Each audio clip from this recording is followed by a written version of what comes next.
دنیا میں یہ بحث ہوتی ہے کہ سب سے مبارک پانی کون سا ہے، سب سے بہترین پانی کون سا ہے، پاکیزہ پانی کون سا ہے۔ لوگ کہتے ہیں کہ حضرت اسماعیل علیہ السلام کے جو قدموں سے جاری ہوا آب زمزم وہ بہتر ہے، وہ بڑا مبارک ہے، یقیناً بڑا مبارک ہے۔ مکہ پاک جاتے ہیں، مدینہ طیبہ جاتے ہیں، بار بار پیتے ہیں، دل ٹھنڈا ہو جاتا ہے، مگر خدا کی قسم حدیبیہ والوں پر ہماری جانیں قربان، ان صحابہ کو جو پانی پینے کو ملا نا، ہم تو وہ بات سن کے ایمان تازہ کرتے ہیں۔ ہوا کیا تھا، 1500 صحابہ ہیں، عمرہ کرنے جا رہے ہیں، مدینہ پاک سے مکہ جانا ہے، راستے میں پڑاؤ ڈالا گیا، صحابہ آ کے کہتے ہیں حضور پانی نہیں ہے، تھوڑا سا پانی رہ گیا، وضو بھی کرنی ہے، جانور بھی پیاسے ہیں، ہم بھی پیاسے ہیں۔ ارے صحابہ سے کوئی تو کہتا پانی چاہیے تو کسی آس پاس کنویں پہ ڈھونڈو، پانی بھی تمہیں نبی پاک کے پاس سے لینا ہے۔ سب کا عقیدہ تھا نہیں سنتا ہی نہیں، مانگنے والا تیرا۔ نبی پاک نے فرمایا ایسا کرو جتنا پانی ہے سب جمع کرو۔ سارے صحابہ نے مل کر جمع کیا۔ روایت کے الفاظ ہیں ایک برتن بھی پورا نہیں بھرا، یعنی سب نے اپنی چھاگل اپنے تھرموس کہہ لیں سب ڈالے۔ اتنے سارے صحابہ سے ملا کر بھی اتنا پانی نہیں تھا کہ ایک پورا برتن بھرتا۔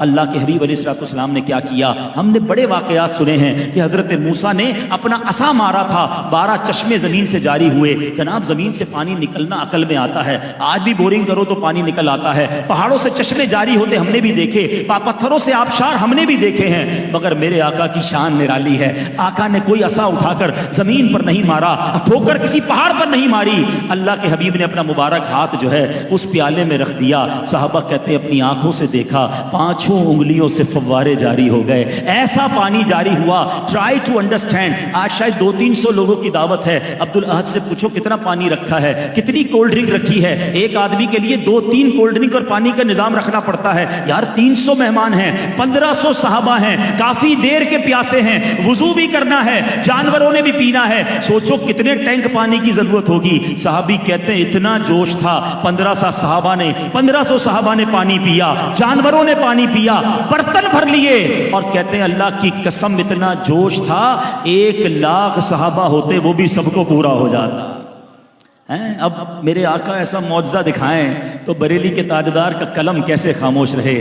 آپ کیا کہتے ہیں، فرماتے انگلیاں ہیں فیض پر ٹوٹے ہیں پیاسے جھوم کر، انگلیاں ہیں فیض پر ٹوٹے ہیں پیاسے جھوم کر، ندیاں پنجاب رحمت کی ہے جاری واہ واہ۔ حضرت قتادہ کی آنکھ کی بات کروں یا صحابہ کی ٹوٹی ہوئی پنڈلی کی بات کروں، کسی صحابی کو لکڑی پکڑاتے وہ نورانی ہو جاتی، کسی حبشی کے چہرے پر ہاتھ پھیرتے تو وہ نورانی ہو جاتا۔ ارے کس کمال کی اور کس اختیار کی بات کروں۔ ارے آج تک ہم نے سنا ہے کوئی کسی کو مال دے سکتا ہے، کوئی کسی کو کھانا دے سکتا ہے، چلو کوئی کسی کا علاج بھی کر سکتا ہے، مگر یہ کبھی نہیں سنا تھا کہ جناب کوئی کسی کو یادداشت اور حافظہ بھی دے سکتا ہے۔ حضرت ابو ہریرہ کہتے ہیں آقا کے قدموں میں ہی رہتا تھا، مگر پرابلم یہ تھا روز حدیث سنتا تھا، یاد نہیں ہوتی تھی، سبق یاد نہیں ہوتا تھا، بڑا افسوس ہوتا تھا، اتنی پیاری موتیوں جیسی باتیں سنتا ہوں مگر حافظے میں کیوں نہیں رہتی۔ صحابہ کو پتا تھا what ever problem solution in the court of رسول پاک۔ چلو آقا کی بارگاہ میں پہنچ گئے، حضور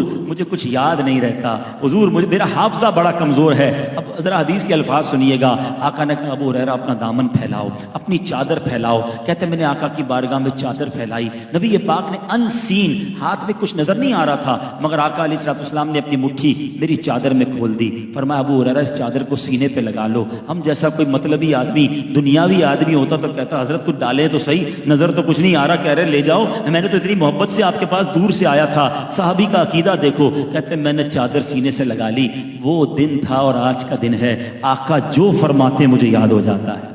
اور اس کا مظہر پتہ ہے کیا ہے؟ علماء بیٹھے ہیں، سارے صحابہ میں جس صحابی نے سب سے زیادہ حدیث روایت کی نا وہ حضرت ابو ہریرہ رضی اللہ تعالیٰ عنہ ہیں، یعنی اس سے پہلے انہیں یاد کچھ نہیں ہوتا تھا اور آقا نے وہ عطا فرما دیا کہ اب جو نبی پاک فرماتے انہیں یاد ہو جایا کرتا۔